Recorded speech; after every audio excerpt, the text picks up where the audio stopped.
अरे काय बघताय तुम्ही? आता माझं कन्फर्म झालंय ना? अरे पण आमची सुद्धा मैत्रीण आहे ती. अरे तरी काय झालं? आता तुमची वहिनी होणार आहे, त्या नजरेनं बघा तिच्याकडे. हाय हर्षद. हाय. हाय अँडी. हाय अतुल. हाय मुकुंद. मुकुंदाचं नाव शेवटी का? अँडी, अरे आपल्या माणसाचं नाव नेहमी शेवटीच घेतात. नो जोका हर्षा.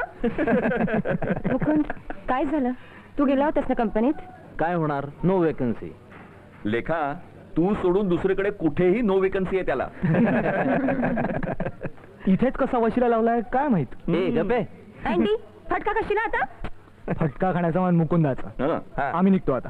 हा. चला तू. लेखा बाय बाय मुकुंद. अरे ओके. लेखा बाय बरोबर आहे. बाय मुकुंद कसा? बाबा मुकुंद पाहिजे ना. चलो बाय. चल, बाय. बाय. बर मुकुंद, निघतो मी आता. पप्पांनी बोलवलंय ऑफिसला. हो ना, जा जा जा.